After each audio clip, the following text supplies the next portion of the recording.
The Lone Star Ranger by Zane Grey, Book 2, The Ranger, Chapter 15.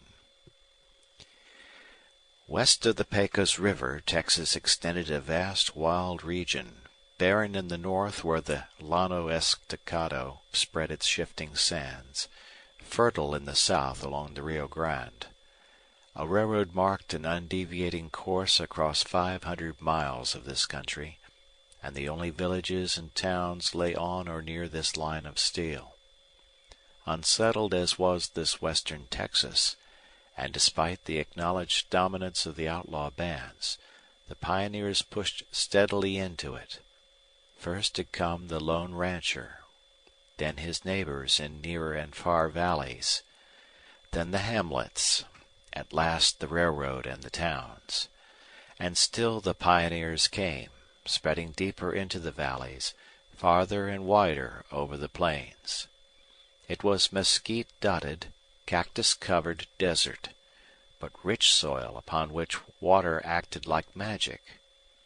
There was little grass to an acre, but there were millions of acres. The climate was wonderful. Cattle flourished and ranchers prospered. The Rio Grande flowed almost due south along the western boundary for 1,000 miles, and then, weary of its course, turned abruptly north to make what was called the Big Bend. The railroad, running west, cut across this bend, and all that country bounded on the north by the railroad and on the south by the river was as wild as the Staked Plains. It contained not one settlement. Across the face of this Big Bend, as if to isolate it, stretched the Ord mountain range, of which Mount Ord, Cathedral Mount, and Elephant Mount raised bleak peaks above their fellows.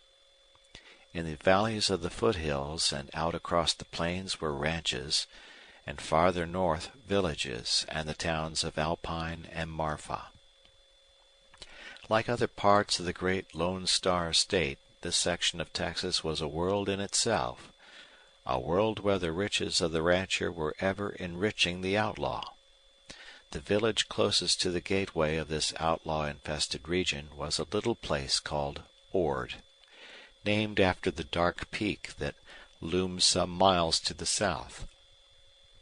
It had been settled originally by Mexicans. There were still the ruins of adobe missions, but with the advent of the rustler and outlaw many inhabitants were shot or driven away, so that at the height of Ord's prosperity and evil sway there were but few Mexicans living there, and these had their choice between holding hand in glove with the outlaws or furnishing target practice for that wild element. Toward the close of a day in September a stranger rode into Ord, and in a community where all men were remarkable for one reason or another, he excited interest. His horse, perhaps, received the first and most engaging attention, horses in that region being apparently more important than men. This particular horse did not attract with beauty. At first glance he seemed ugly, but he was a giant, black as coal, rough despite the care manifestly bestowed upon him, long of body, ponderous of limb, huge in every way. A bystander remarked that he had a grand head. True, if only his head had been seen he would have been a beautiful horse. Like men, horses show what they are in the shape, the size, the line, the character of the head. This one denoted fire, speed, blood, loyalty, and his eyes were as soft and dark as a woman's. His face was solid black, except in the middle of his forehead, where there was a round spot of white. "Say, mister, mind telling me his name?" asked a ragged urchin, with born love of a horse in his eyes. "Bullet," replied the rider. "That there's for the white mark, ain't it?" whispered the youngster to another. "Say, isn't he a whopper? Biggest hoss I ever seen." Bullet carried a huge black silver ornamented saddle of Mexican make, a lariat and canteen, and a small pack rolled into a tarpaulin. This rider apparently put all care of appearances upon his horse. His apparel was the ordinary jeans of the cowboy without vanity, and it was torn and travel-stained. His boots showed evidence of an intimate acquaintance with cactus. Like his horse, this man was a giant in stature, but rangier, not so heavily built. Otherwise, the only striking thing about him was his somber face with its piercing eyes, and hair white over the temples. He packed 2 guns, both low down, but that was too common a thing to attract notice in the Big Bend. A close observer, however, would have noted a singular fact. This rider's right hand was more bronzed, more weather-beaten than his left. He never wore a glove on that right hand. He had dismounted before a ramshackle structure that bore upon its wide, high-boarded front the sign, Hotel. There were horsemen coming and going down the wide street between its rows of old stores, saloons, and houses. Ord certainly did not look enterprising. Americans had manifestly assimilated much of the leisure of the Mexicans. The hotel had a wide platform in front, and this did duty as porch and sidewalk. Upon it, and leaning against a hitching rail, were men of varying ages, most of them slovenly in old jeans and slouched sombreros. Some were booted, belted, and spurred. No man there wore a coat, but all wore vests. The guns in that group would have outnumbered the men. It was a crowd seemingly too lazy to be curious. Good nature did not appear to be wanting, but it was not the frank and boisterous kind natural to the cowboy or rancher in town for a day. These men were idlers. What else, perhaps, was easy to conjecture. Certainly, to this arriving stranger, who flashed a keen eye over them, they wore an atmosphere never associated with work. Presently, a tall man, with a drooping sandy mustache, leisurely detached himself from the crowd.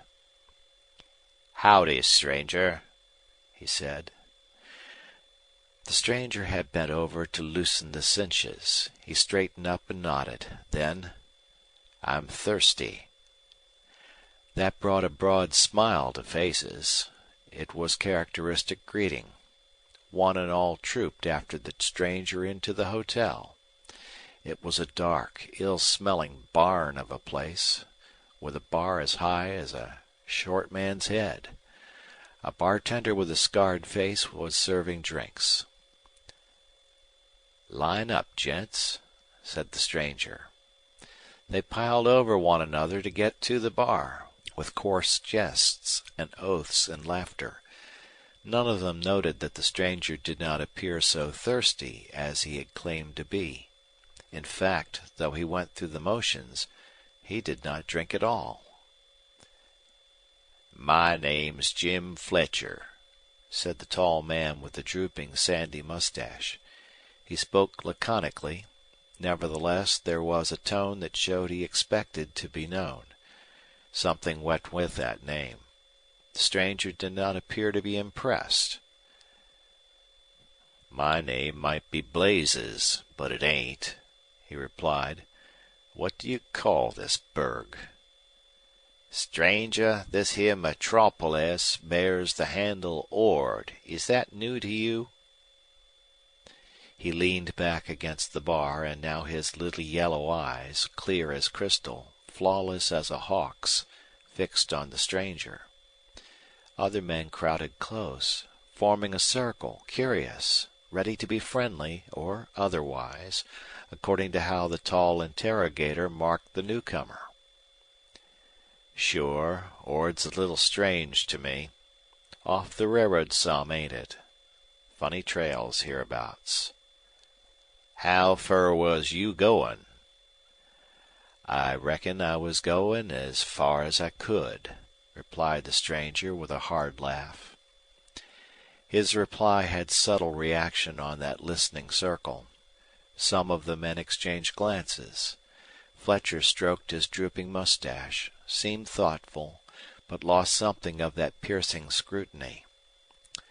"Wal, Ord's the jumpin' off place," he said presently.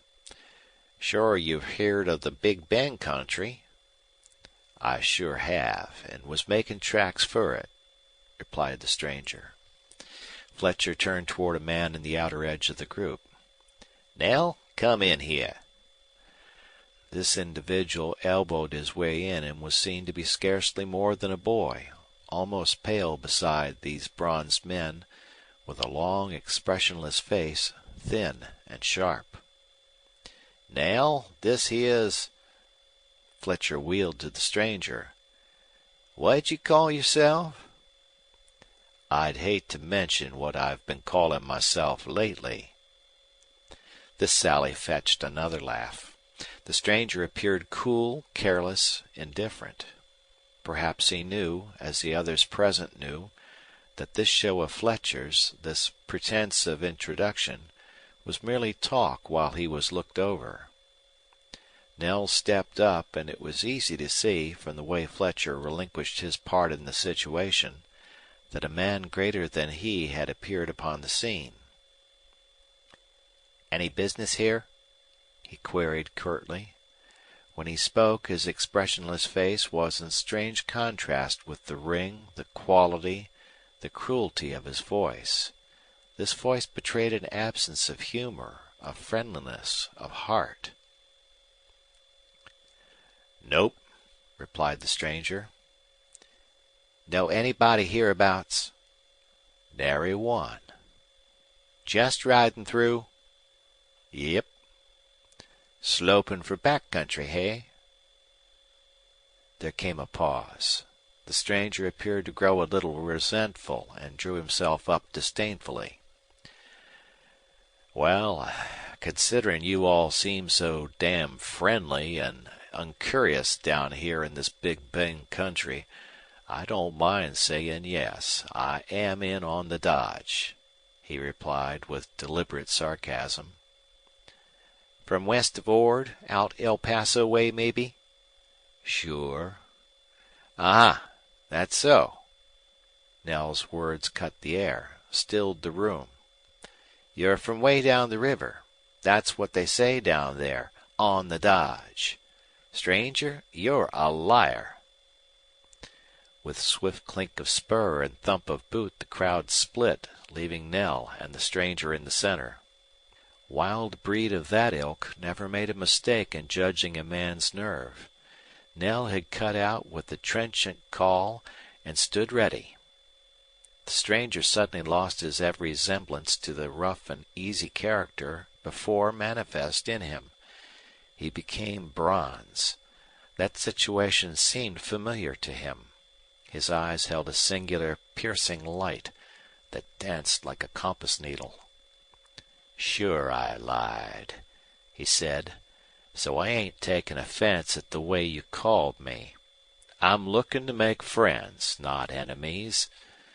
You don't strike me as one of them four flushes achin' to kill somebody.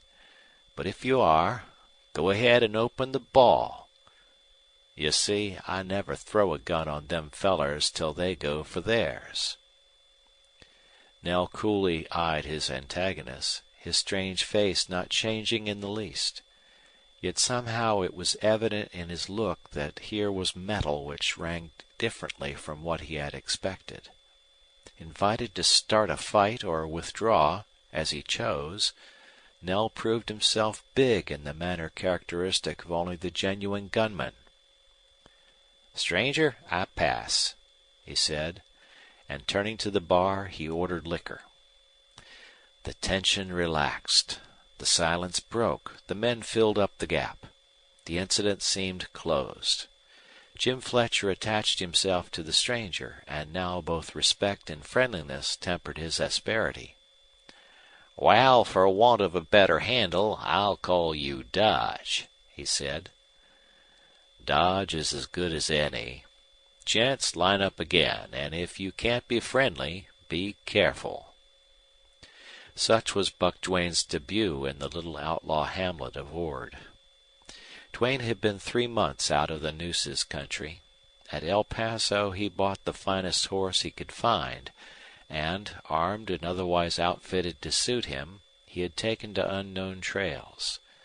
Leisurely he rode from town to town, village to village, ranch to ranch, fitting his talk and his occupation to the impression he wanted to make upon different people whom he met. He was in turn a cowboy, a rancher, a cattleman, a stock buyer, a boomer, a land hunter, and long before he reached the wild and inhospitable Ord, he had acted the part of an outlaw, drifting into new territory. He passed on leisurely because he wanted to learn the lay of the country, the location of the villages and ranches, the work, habit, gossip, pleasures and fears of the people with whom he came in contact.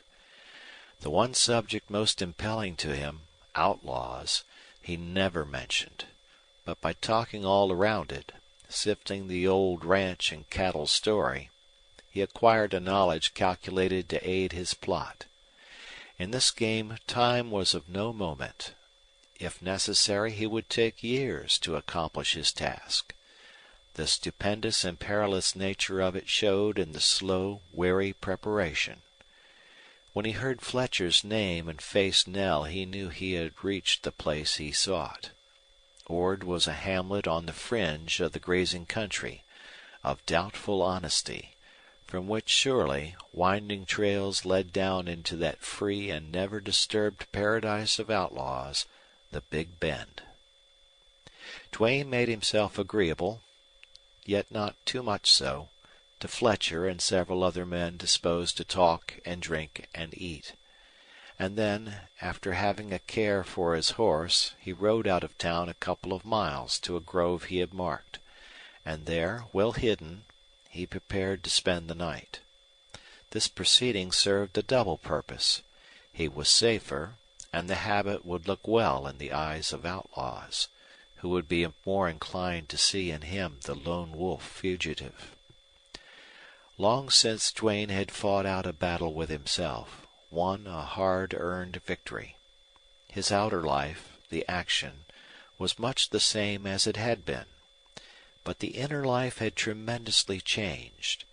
He could never become a happy man. He could never shake utterly those haunting phantoms that had once been his despair and madness. But he had assumed a task impossible for any man save one like him. He had felt the meaning of it grow strangely and wonderfully, and through that flourished up consciousness of how passionately he now clung to this thing which would blot out his former infamy. The iron fetters no more threatened his hands. The iron door no more haunted his dreams. He never forgot that he was free. Strangely, too, along with his feeling of new manhood, there gathered the force of imperious desire to run these chief outlaws to their dooms. He never called them outlaws, but rustlers, thieves, robbers, murderers, criminals. He sensed the growth of a relentless driving passion, and sometimes he feared that, more than the newly acquired zeal and pride in this ranger service, it was the old, terrible, inherited killing instinct lifting its hydra head in new guise. But of that he could not be sure. He dreaded the thought. He could only wait. Another aspect of the change in Duane, neither passionate nor driving, yet not improbably even more potent of new significance to life, was the imperceptible return of an old love of nature dead during his outlaw days. For years a horse had been only a machine of locomotion, to carry him from place to place, to beat and spur and goad mercilessly in flight. Now this giant black, with his splendid head, was a companion, a friend, a brother, a love thing guarded jealously, fed and trained and ridden with an intense appreciation of his great speed and endurance. For years the daytime, with its birth of sunrise on through long hours to the ruddy close, had been used for sleep or rest in some rocky hole or willow brake or deserted hut, had been hated because it augmented danger of pursuit, because it drove the fugitive to lonely, wretched hiding. Now the dawn was a greeting, a promise of another day to ride, to plan, to remember, and sun, wind, cloud, rain, sky, all were joys to him, somehow speaking his freedom. For years the night had been a black space, during which he had to ride unseen along the endless trails, to peer with cat eyes through gloom for the moving shape that ever pursued him. Now the twilight and the dusk and the shadows of grove and canyon darkened into night with its train of stars, and brought him calm reflection of the day's happenings, of the morrow's possibilities, perhaps a sad, brief procession of the old phantoms, then sleep.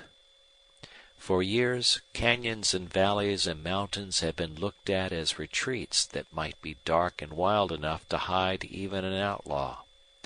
Now he saw these features of the great desert with something of the eyes of the boy who had once burned for adventure and life among them.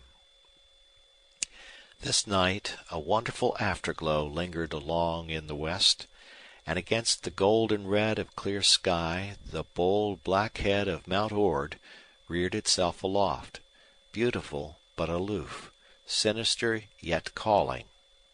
Small wonder that Duane gazed in fascination upon the peak. Somewhere deep in its corrugated sides or lost in a rugged canyon was hidden the secret stronghold of the master outlaw, Cheseldine. All down along the ride from El Paso, Duane had heard of Cheseldine, of his band, his fearful deeds, his cunning, his widely separated raids, of his flitting here and there like a jack-o'-lantern, but never a word of his den, never a word of his appearance. Next morning Duane did not return to Ord. He struck off to the north, riding down a rough, slow-descending road that appeared to have been used occasionally for cattle driving. As he had ridden in from the west, this northern direction led him into totally unfamiliar country. While he passed on, however, he exercised such keen observation that in the future he would know whatever might be of service to him if he chanced that way again.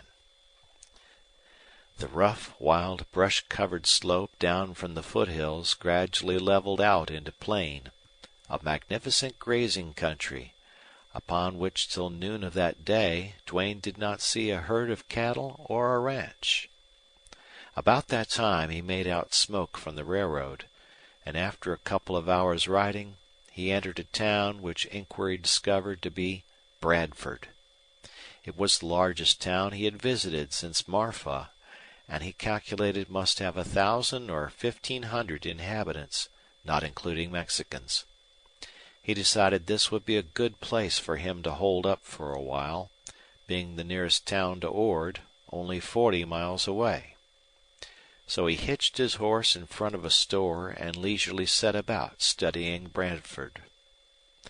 It was after dark, however, that Duane verified his suspicions concerning Bradford. The town was awake after dark, and there was one long row of saloons, dance halls, gambling resorts in full blast. Duane visited them all, and was surprised to see wildness and license equal to that of the old river camp of Bland's in its palmiest days. Here it was forced upon him that the farther west one traveled along the river, the sparser the respectable settlements, the more numerous the hard characters, and in consequence the greater the element of lawlessness. Duane returned to his lodging house with the conviction that MacNelly's task of cleaning up the Big Bend country was a stupendous one. Yet, he reflected, a company of intrepid and quick-shooting rangers could have soon cleaned up this Bradford. The innkeeper had one other guest that night, a long, black-coated and wide-sombreroed Texan, who reminded Duane of his grandfather. This man had penetrating eyes, a courtly manner, and an unmistakable leaning toward companionship and mint juleps. The gentleman introduced himself as Colonel Webb, of Marfa, and took it as a matter of course that Duane made no comment about himself. "Sir, it's all one to me," he said, blandly waving his hand. "I have traveled. Texas is free, and this frontier is one where it's healthier and just as friendly for a man to have no curiosity about his companion. You might be Cheseldine of the Big Bend, or you might be Judge Little of El Paso. It's all one to me. I enjoy drinking with you anyway." Duane thanked him, conscious of a reserve and dignity that he could not have felt or pretended 3 months before. And then, as always, he was a good listener. Colonel Webb told, among other things, that he had come out to the Big Bend to look over the affairs of a deceased brother who had been a rancher and a sheriff of one of the towns, Fairdale by name. "Found no affairs, no ranch, not even his grave," said Colonel Webb. "And I tell you, sir, if hell's any tougher than this Fairdale, I don't want to expiate my sins there." "Fairdale. I imagine sheriffs have a hard row to hoe out there," replied Duane, trying not to appear curious. The colonel swore lustily. "My brother was the only honest sheriff Fairdale ever had. It was wonderful how long he lasted. But he had nerve. He could throw a gun, and he was on the square. Then he was wise enough to confine his work to offenders of his own town and neighborhood. He let the riding outlaws alone, else he wouldn't have lasted at all. What this frontier needs, sir, is about 6 companies of Texas Rangers." Duane was aware of the colonel's close scrutiny. "Do you know anything about the service?" he asked. "I used to, 10 years ago when I lived in San Antonio. A fine body of men, sir, and the salvation of Texas." "Governor Stone doesn't entertain that opinion," said Duane. Here Colonel Webb exploded. Manifestly the governor was not his choice for a chief executive of the great state. He talked politics for a while, and of the vast territory west of the Pecos that seemed never to get a benefit from Austin. He talked enough for Duane to realize that here was just the kind of intelligent, well-informed, honest citizen that he had been trying to meet. He exerted himself thereafter to be agreeable and interesting, and he saw presently that here was an opportunity to make a valuable acquaintance, if not a friend. "I'm a stranger in these parts," said Duane finally. "What is this outlaw situation you speak of?" "It's damnable, sir, and unbelievable. Not rustling any more, but just wholesale herd stealing, in which some big cattlemen, supposed to be honest, are equally guilty with the outlaws. On this border, you know, the rustler has always been able to steal cattle in any numbers. But to get rid of big bunches, that's the hard job. The gang operating between here and Valentine evidently have not this trouble. Nobody knows where the stolen stock goes. But I'm not alone in my opinion that most of it goes to several big stockmen. They ship to San Antonio, Austin, New Orleans, also to El Paso.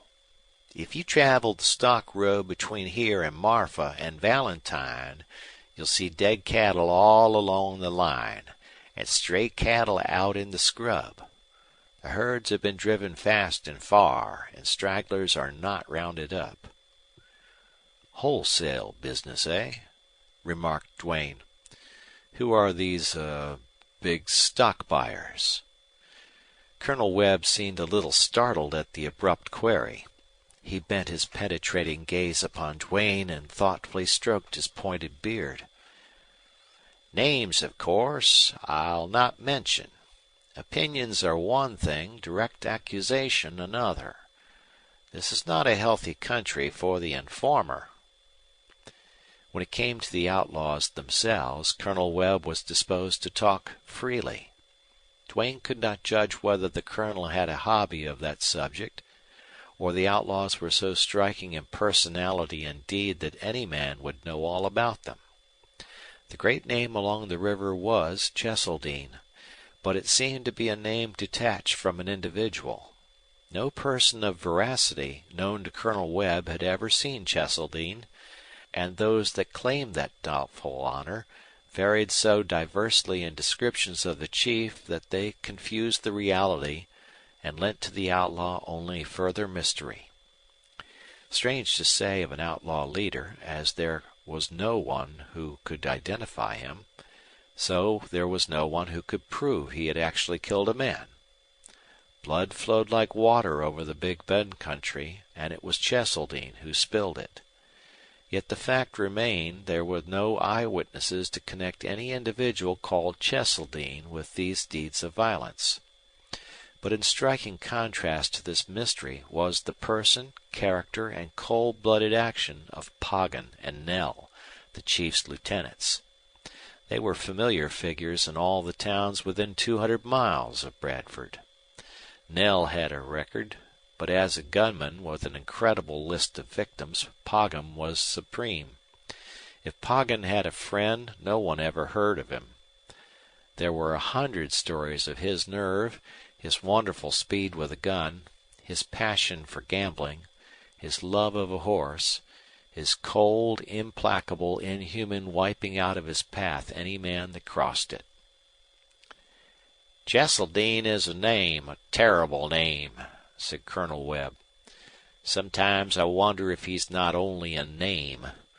In that case, where does the brains of this gang come from? No, there must be a master craftsman behind this border pillage, a master capable of handling those terrors, Poggin and Knell. Of all the thousands of outlaws developed by western Texas in the last 20 years, these 3 are the greatest. In southern Texas, down between the Pecos and the Nueces, there have been and are still many bad men. But I doubt if any outlaw there, possibly excepting Buck Duane, ever equaled Poggin. You heard of this Duane?" "Yes, a little," replied Duane quietly. "I'm from southern Texas. Buck Duane, then, is known out here?" "Why, man, where isn't his name known?" replied Colonel Webb. "I've kept track of his record as I have all the others. Of course, Duane, being the lone outlaw, is somewhat of a mystery also, but not like Cheseldine. Out here there have drifted many stories of Duane, horrible, some of them. But despite them a sort of romance clings to that Nueces outlaw. He's killed 3 great outlaw leaders, I believe. Bland, Hardin, and the other I forgot. Hardin was known in the Big Bend, had friends there. Bland had a hard name at Del Rio." "Then this man Duane enjoys rather an unusual repute west of the Pecos?" inquired Duane. "He's considered more of an enemy to his kind than to honest men. I understand Duane had many friends. That whole county swear by him. Secretly, of course, for he's a hunted outlaw with rewards on his head. His fame in this country appears to hang on his matchless gunplay and his enmity toward outlaw chiefs. I've heard many a rancher say, 'I wish to God that Buck Duane would drift out here. I'd give 100 pesos to see him and Poggin meet.' It's a singular thing, stranger, how jealous these great outlaws are of each other." "Yes, indeed. All about them is singular," replied Duane. "Has Cheseldine's gang been busy lately?" "No. This section has been free of rustling for months, though there's unexplained movements of stock. Probably all the stock that's being shipped now was rustled long ago. Cheseldine works over a wide section. too wide for news to travel inside of weeks. Then sometimes he's not heard of at all for a spell. These lulls are pretty surely indicative of a big storm sooner or later. And Cheseldine's deals, as they grow fewer and farther between, certainly get bigger, more daring.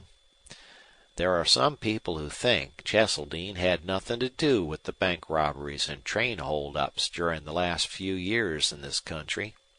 But that's poor reasoning. The jobs have been too well done, too surely covered to be the work of greasers or ordinary outlaws. What's your view of the outlook? How's all this going to wind up? Will the outlaw ever be driven out? Asked Duane. Never. There will always be outlaws along the Rio Grande.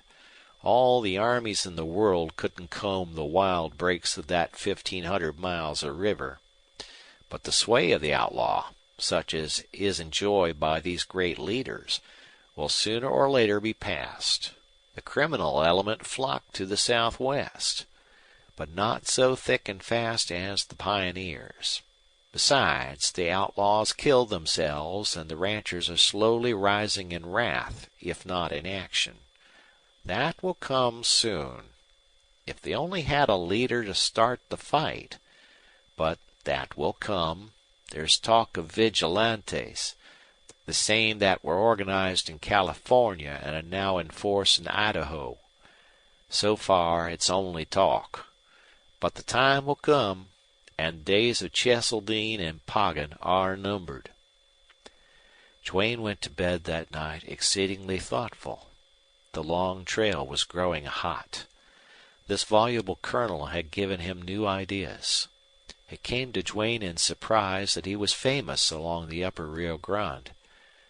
Assuredly he would not long be able to conceal his identity. He had no doubt that he would soon meet the chiefs of this clever and bold rustling gang. He could not decide whether he would be safer unknown or known. In the latter case, his one chance lay in the fatality connected with his name, in his power to look it and act it. Duane had never dreamed of any sleuth-hound tendency in his nature, but now he felt something like one. Above all others, his mind fixed on Poggin. Poggin the brute, the executor of Cheseldine's will, but mostly upon Poggin the gunman. This in itself was a warning to Duane. He felt terrible forces at work within him. There was the stern and indomitable resolve to make MacNelly's boast good to the governor of the state, to break up Cheseldine's gang. Yet this was not in Duane's mind before a strange grim and deadly instinct, which he had to drive away for fear he would find in it a passion to kill Poggin, not for the state, nor for his word to MacNelly, but for himself. Had his father's blood and the hard years made Duane the kind of man who instinctively wanted to meet Poggin? He was sworn to MacNelly's service, and he fought himself to keep that, and that only, in his mind. Duane ascertained that Fairdale was situated 2 days' ride from Bradford toward the north. There was a stage which made the journey twice a week. Next morning Duane mounted his horse and headed for Fairdale. He rode leisurely, as he wanted to learn all he could about the country. There were few ranches. The farther he traveled, the better grazing he encountered, and, strange to note, the fewer herds of cattle. It was just sunset when he made out a cluster of adobe houses that marked the halfway point between Bradford and Fairdale. Here, Duane had learned, was stationed a comfortable inn for wayfarers. When he drew up before the inn, the landlord and his family and a number of loungers greeted him laconically. "Beat the stage in, hey?" remarked one. "There she comes now," said another. "Joel sure is driving tonight." Far down the road Duane saw a cloud of dust and horses and a lumbering coach.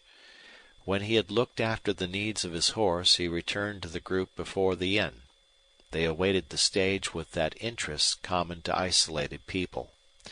Presently it rolled up, a large, mud-bespattered and dusty vehicle, littered with baggage on top and tied on behind. A number of passengers alighted, 3 of whom excited Duane's interest. One was a tall, dark, striking-looking man, and the other 2 were ladies, wearing long gray ulsters and veils. Duane heard the proprietor of the inn address the man as Colonel Longstreth, and as the party entered the inn, Duane's quick ears caught a few words which acquainted him with the fact that Longstreth was the mayor of Fairdale. Duane passed inside himself to learn that supper would soon be ready. At table he found himself opposite the 3 who had attracted his attention. Ruth, I envy the lucky cowboys, Longstreth was saying. Ruth was a curly-headed girl with gray or hazel eyes. "I'm crazy to ride broncos," she said. Duane gathered she was on a visit to western Texas. The other girl's deep voice, sweet like a bell, made Duane regard her closer. She had beauty as he had never seen it in another woman. She was slender, but the development of her figure gave Duane the impression she was 20 years old or more. She had the most exquisite hands Duane had ever seen. She did not resemble the colonel, who was evidently her father. She looked tired, quiet, even melancholy. A finely chiseled oval face, clear olive-tinted skin, long eyes set wide apart and black as coal, beautiful to look into.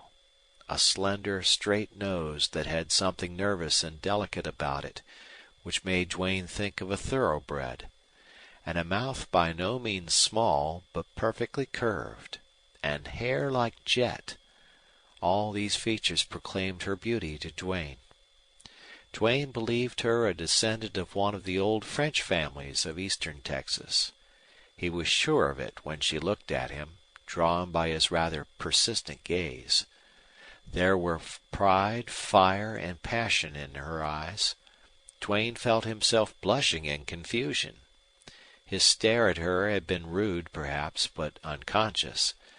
How many years had passed since he had seen a girl like her? Thereafter he kept his eyes upon his plate, yet he seemed to be aware that he had aroused the interest of both girls. After supper, the guests assembled in a big sitting room where an open fireplace with blazing mesquite sticks gave out warmth and cheery glow. Duane took a seat by a table in the corner, and, finding a paper, began to read. Presently, when he glanced up, he saw 2 dark-faced men, strangers who had not appeared before, and were peering in from a doorway. When they saw Duane had observed them, they stepped back out of sight. It flashed over Duane that the strangers acted suspiciously. In Texas in the 70s, it was always bad policy to let strangers go unheeded. Duane pondered a moment. Then he went out to look over these 2 men.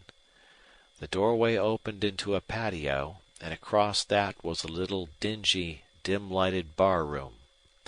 Here Duane found the innkeeper dispensing drinks to the 2 strangers.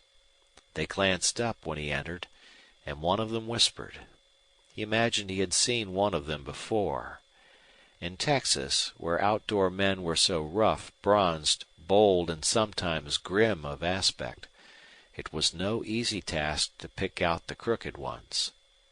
But Duane's years on the border had augmented a natural instinct or gift to read character, or at least to sense the evil in men, and he knew at once that these strangers were dishonest. "Hey, something?" one of them asked, leering. Both looked Duane up and down. "No, thanks. I don't drink," Duane replied, and returned their scrutiny with interest. "How's tricks in the Big Bend?" Both men stared.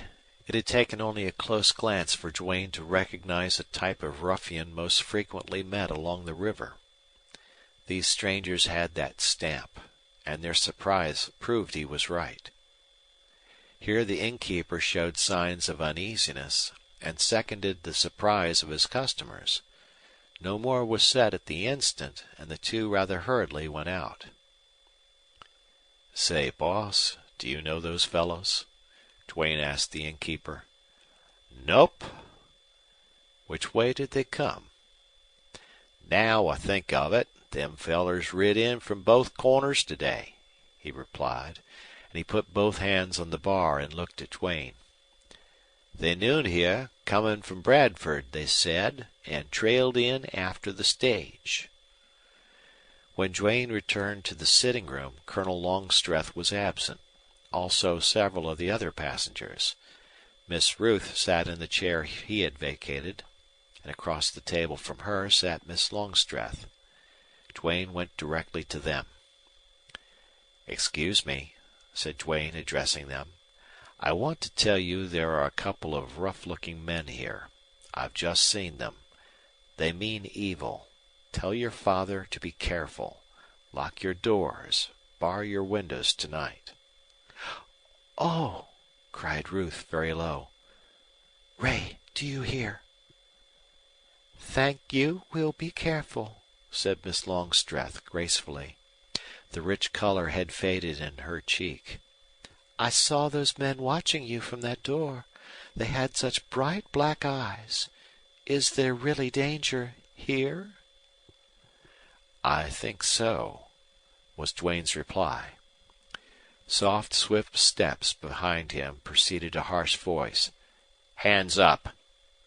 No man quicker than Duane to recognize the intent in those words. His hands shot up. Miss Ruth uttered a little frightened cry and sank into her chair. Miss Longstreth turned white, her eyes dilated. Both girls were staring at someone behind Duane. "Turn around," ordered the harsh voice. The big, dark stranger, the bearded one who had whispered to his comrade in the barroom and asked Duane to drink, had him covered with a cocked gun. He strode forward, his eyes gleaming, pressed the gun against him, and with his other hand dove into his inside coat pocket and tore out his roll of bills. Then he reached low at Duane's hip, felt his gun, and took it. Then he slapped the other hip, evidently in search of another weapon. That done, he backed away, wearing an expression of fiendish satisfaction that made Duane think he was only a common thief, a novice at this kind of game. His comrade stood in the door with a gun leveled at two other men, who stood there frightened, speechless. "Get a move on, Bill," called this fellow, and he took a hasty glance backward. A stamp of hoofs came from outside. Of course the robbers had horses waiting. The one called Bill strode across the room and with brutal, careless haste began to prod the two men with his weapon and to search them. The robber in the doorway called "Russell!" and disappeared. Duane wondered where the innkeeper was, and Colonel Longstreth and the other two passengers. The bearded robber quickly got through with his searching, and from his growls Duane gathered he had not been well remunerated. Then he wheeled once more. Duane had not moved a muscle, stood perfectly calm with his arms high. The robber strode back with his bloodshot eyes fastened upon the girls. Miss Longstreth never flinched, but the little girl appeared about to faint. "Don't yap there," he said, low and hard. He thrust the gun close to Ruth. Then Duane knew for sure that he was no knight of the road, but a plain cutthroat robber. Danger always made Duane exult in a kind of cold glow. But now something hot worked within him. He had a little gun in his pocket. The robber had missed it, and he began to calculate chances. "Any money, jewelry, diamonds?" ordered the ruffian fiercely. Miss Ruth collapsed. Then he made at Miss Longstreth.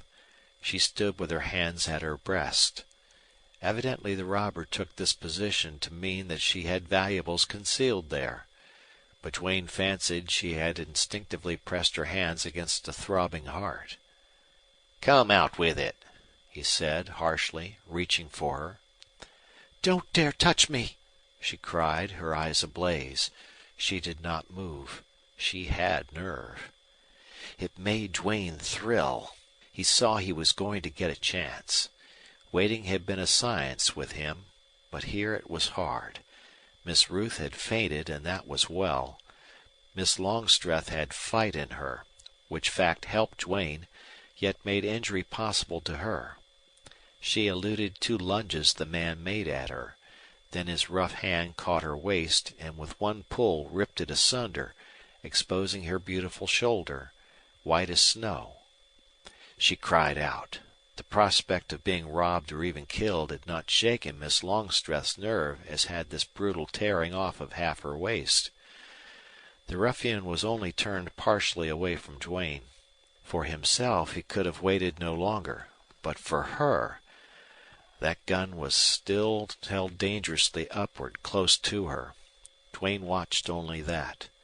Then a bellow made him jerk his head. Colonel Longstreth stood in the doorway in a magnificent rage. He had no weapon. Strange how he showed no fear. He bellowed something again. Duane's shifting glance caught the robber's sudden movement. It was a kind of start. He seemed stricken. Duane expected him to shoot Longstreth. Instead, the hand that clutched Miss Longstreth's torn waist loosened its hold. The other hand with its cocked weapon slowly dropped till it pointed to the floor. That was Duane's chance. Swift as a flash he drew his gun and fired. Thud went his bullet, and he could not tell on the instant whether it hit the robber or went into the ceiling. Then the robber's gun boomed harmlessly. He fell with blood spurting over his face. Duane realized he had hit him, but the small bullet had glanced. Miss Longstreth reeled and might have fallen had Duane not supported her. It was only a few steps to a couch, to which he half led, half carried her. Then he rushed out of the room, across the patio, through the bar to the yard. Nevertheless, he was cautious. In the gloom stood a saddled horse, probably the one belonging to the fellow he had shot.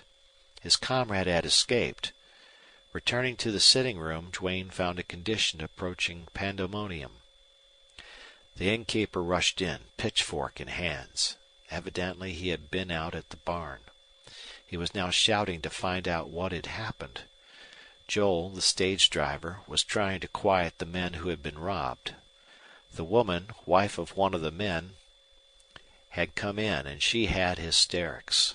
The girls were still and white. The robber, Bill, lay where he had fallen, and Duane guessed he had made a fair shot after all. And lastly, the thing that struck Duane most of all was Longstreth's rage. He never saw such passion. Like a caged lion, Longstreth stalked and roared. Then came a quieter moment in which the innkeeper shrilly protested. "Man, what are you raving about? Nobody's hurt, and that's lucky. I swear to God I had nothing to do with them fellers." "I ought to kill you anyhow," replied Longstreth, and his voice now astounded Duane, it was so full of power. Upon examination, Duane found that his bullet had furrowed the robber's temple, torn a great piece out of his scalp, and, as Duane had guessed, had glanced. He was not seriously injured, and already showed signs of returning consciousness. "Drag him out of here," ordered Longstreth, and he turned to his daughter. Before the innkeeper reached the robber, Duane had secured the money and gun taken from him, and presently recovered the property of the other men. Joel helped the innkeeper carry the injured man somewhere outside. Miss Longstreth was sitting white but composed upon the couch, where lay Miss Ruth, who evidently had been carried there by the colonel. Duane did not think she had wholly lost consciousness, and now she lay very still, with eyes dark and shadowy, her face pallid and wet. The colonel, now that he finally remembered his womenfolk, seemed to be gentle and kind.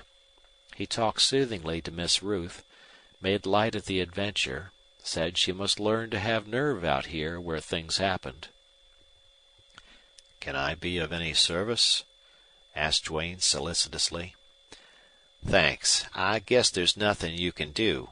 Talk to these frightened girls while I go see what's to be done with that thick-skulled robber," he replied, and telling the girls that there was no more danger, he went out. Miss Longstreth sat with one hand holding her torn waist in place. The other she extended to Duane. He took it awkwardly, and he felt a strange thrill.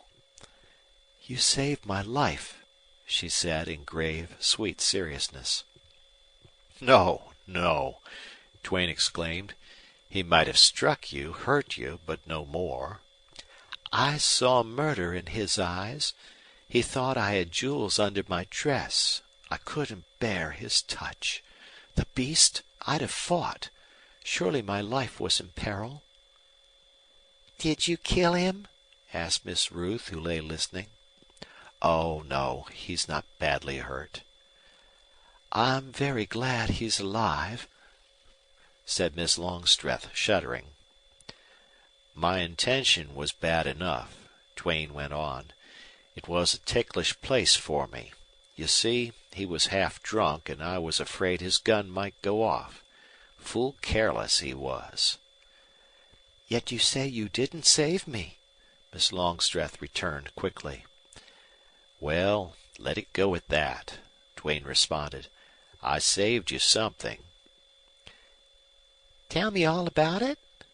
asked Miss Ruth, who was fast recovering. Rather embarrassed, Duane briefly told the incident from his point of view. "Then you stood there all the time with your hands up thinking of nothing, watching for nothing except the little moment when you might draw your gun?" asked Miss Ruth. "I guess that's about it," he replied. "Cousin," said Miss Longstreth, thoughtfully, "it was fortunate for us that this gentleman happened to be here. Papa scouts, laughs at danger. He seems to think there was no danger, yet he raved after it came." "Go with us all the way to Fairdale, please?" asked Miss Ruth, sweetly offering her hand. "I am Ruth Herbert, and this is my cousin, Ray Longstreth." "I'm traveling that way," replied Duane in great confusion. He did not know how to meet the situation. Colonel Longstreth returned then, and after bidding Duane a good night, which seemed rather curt by contrast to the graciousness of the girls, he led them away. Before going to bed, Duane went outside to take a look at the injured robber and perhaps to ask him a few questions. To Duane's surprise, he was gone, and so was his horse. The innkeeper was dumbfounded. He said that he left the fellow on the floor in the bar room. "Had he come to?" inquired Duane. "Sure. He asked for whiskey." "Did he say anything else?" "Not to me. I heard him talking to the father of them girls." "You mean Colonel Longstreth?" "I reckon. He sure was some riled, wasn't he? Just as if I was to blame for that two-bit of a hold-up." "What did you make of the old gent's rage?" asked Duane, watching the innkeeper. He scratched his head dubiously. He was sincere, and Duane believed in his honesty. "Well, I'm doggone if I know what to make of it. But I reckon he's either crazy or got more nerve than most Texans."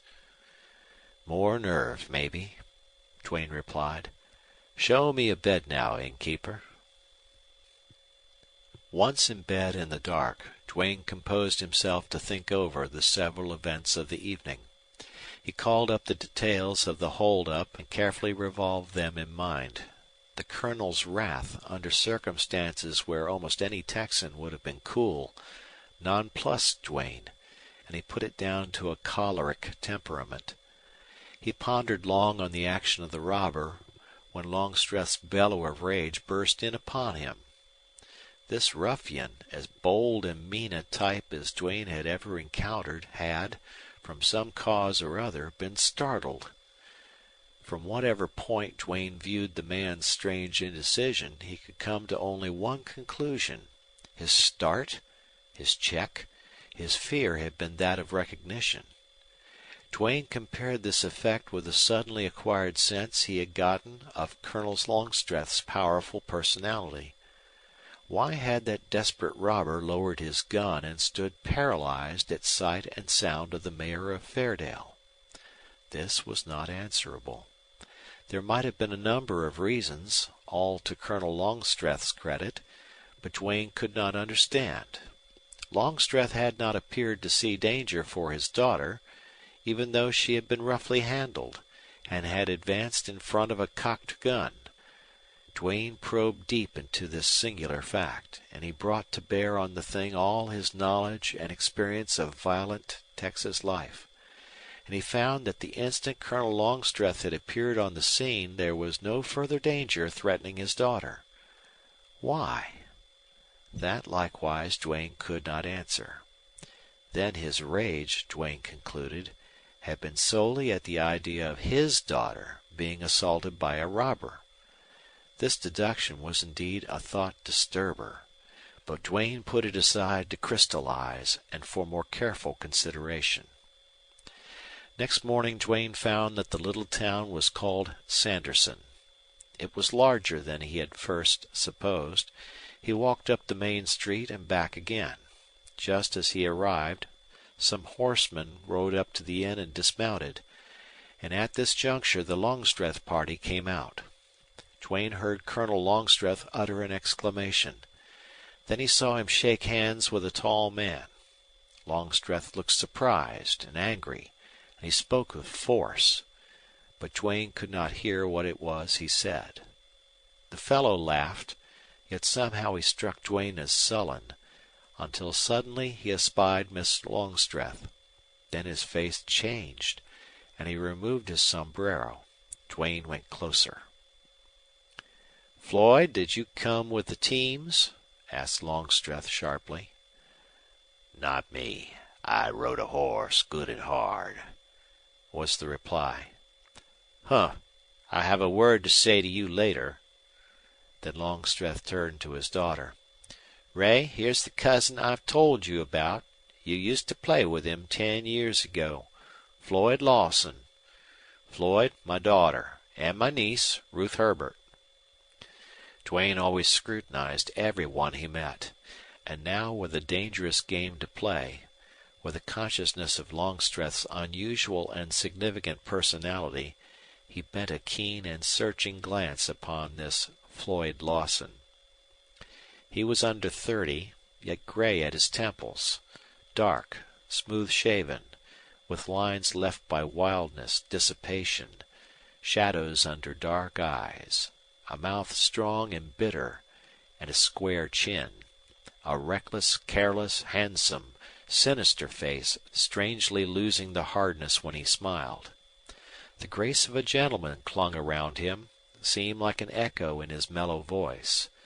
Duane doubted not that he, like many a young man, had drifted out to the frontier, where rough and wild life had wrought sternly, but had not quite effaced the mark of good family. Colonel Longstreth apparently did not share the pleasure of his daughter and his niece in the advent of this cousin. Something hinged on this meeting. Duane grew intensely curious, but, as the stage appeared ready for the journey, he had no further opportunity to gratify it. End of chapter.